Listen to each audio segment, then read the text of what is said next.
Seja bem-vindo ao canal. Sou estoico. Sou forte. Hoje vamos conhecer um pouco sobre a filosofia contemporânea. Bom vídeo. Ela que faz a gente pensar, questionar e entender melhor esse mundão e nós mesmos.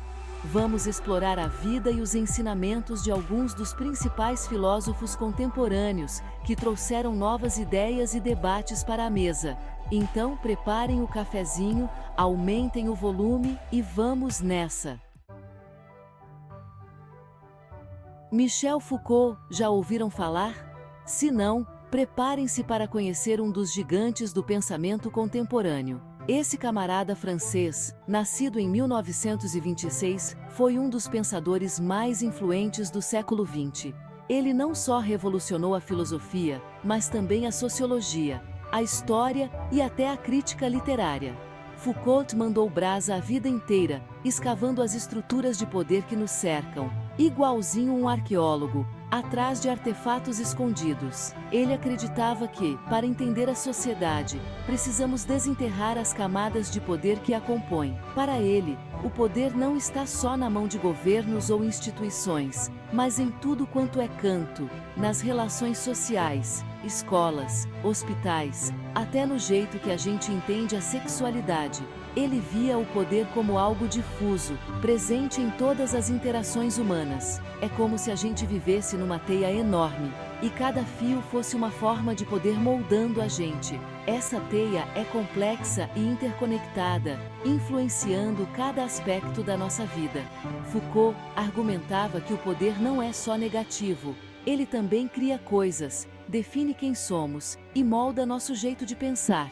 Ele acreditava que o poder é produtivo, gerando conhecimento, normas e até identidades. Uma das suas obras mais importantes é Vigiar e Punir, onde ele analisa a evolução dos sistemas penais e como o poder disciplinar virou o centro da nossa sociedade. Nesse livro, ele explora como a vigilância e a punição se tornaram ferramentas essenciais para controlar e moldar o comportamento humano. Foucault traça um paralelo entre prisões, escolas, fábricas e quartéis, mostrando como esses espaços moldam o comportamento humano através daquela vigilância constante e da punição. Ele argumenta que esses locais são microcosmos da sociedade, onde o poder é exercido de forma mais visível e intensa. Ele também se dedicou a temas como a história da loucura, a sexualidade e o sujeito. Foucault investigou como essas áreas foram moldadas por discursos e práticas de poder ao longo do tempo. Para ele, o eu que pensamos ser não é algo fixo e imutável, mas uma construção social, moldada pelas relações de poder. Ele acreditava que nossa identidade é fluida e constantemente negociada através das interações sociais. E aí, preparados para escavar os poderes ocultos da nossa sociedade, vamos juntos nessa jornada de descoberta e reflexão, desvendando as camadas de poder que moldam nossas vidas e identidades. E se a gente pudesse criar uma sociedade mais justa e igualitária batendo um bom papo? Imagine um mundo onde as conversas não fossem apenas superficiais, mas profundas e transformadoras. Essa é a proposta de Jürgen Habermas, um dos filósofos alemães mais importantes da atualidade. Ele nos convida a refletir sobre o poder do diálogo e como ele pode ser a chave para uma sociedade mais democrática. Nascido em 1929, Habermas dedicou sua vida a pensar nas condições para um debate público livre e racional, onde todo mundo pudesse participar de igual para igual, sem essa de hierarquia. Ele cresceu em um período turbulento da história alemã, o que influenciou profundamente seu pensamento. Ele acreditava que era na conversa, na troca de ideias, que a gente podia superar as tretas e construir um futuro melhor. Para Habermas, o diálogo não era apenas uma ferramenta, mas um processo essencial para a evolução social. Para ele, a razão não é algo individual, mas um processo coletivo, que se constrói no diálogo com o outro. Ele via a razão como um produto da interação humana, onde cada voz tem seu valor e importância.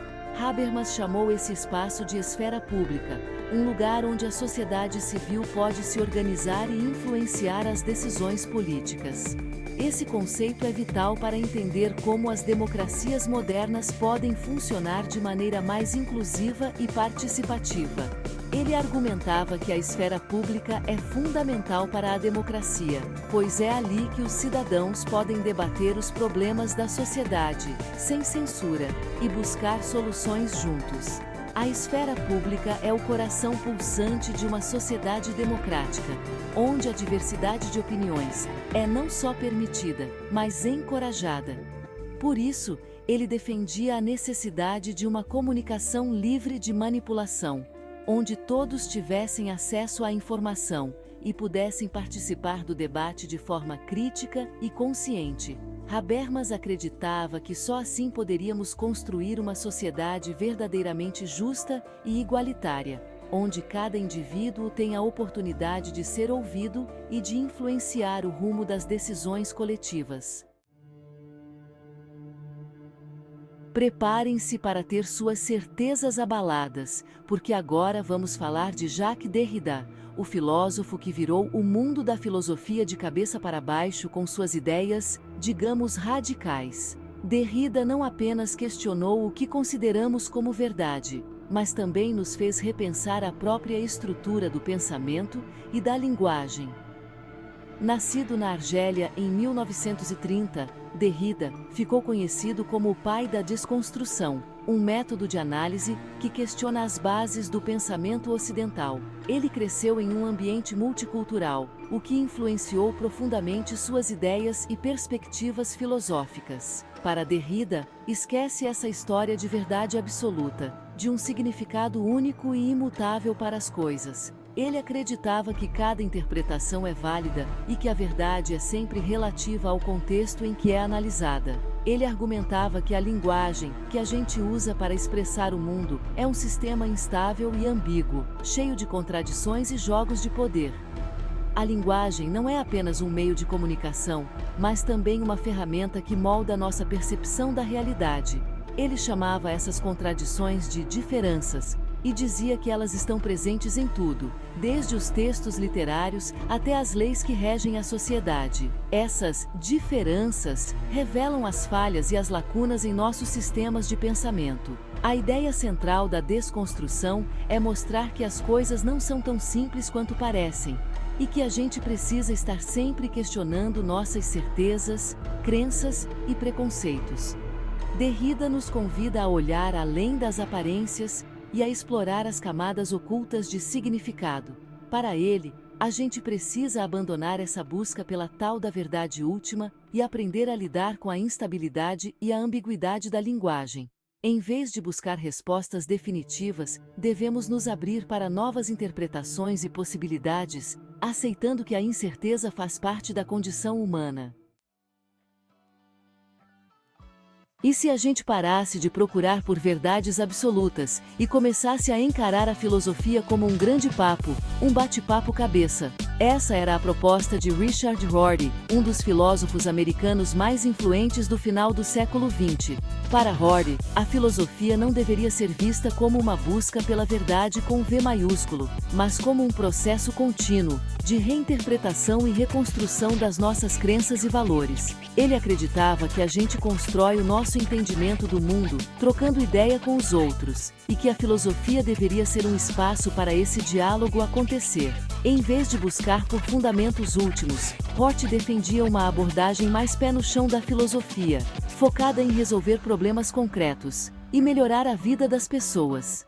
Ele acreditava que a gente deveria usar a filosofia para questionar as nossas práticas sociais, promover a justiça social e construir uma sociedade mais democrática. E se a gente te disser que o gênero, na verdade, é tudo uma performance? Essa é a provocação de Judith Butler, uma das filósofas americanas mais importantes da atualidade. Butler é considerada uma das fundadoras da teoria queer, um campo de estudo que questiona as normas de gênero e sexualidade. Para Butler, o gênero não é algo natural ou inato, mas uma construção social, uma performance que a gente aprende desde cedo a representar. Ela argumenta que a gente é constantemente pressionado a se encaixar em categorias pré-definidas de masculino e feminino, e que essa imposição limita a nossa liberdade e a nossa capacidade de ser quem realmente somos. Butler ficou conhecida pelo conceito de performatividade de gênero. A ideia de que o gênero é algo que a gente faz através dos nossos comportamentos, vestimentas, linguagem corporal e outras expressões. As ideias de Butler tiveram um impacto enorme nos movimentos feministas e LGBTQ+, abrindo espaço para o reconhecimento da diversidade de gênero e sexualidade. E aí, pessoal? Gostaram da viagem pelo mundo da filosofia contemporânea?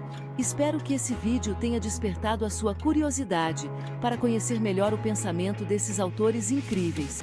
Se você curtiu o conteúdo, não esquece de deixar o seu like, se inscrever no canal e ativar as notificações para não perder nenhum vídeo novo. Até a próxima!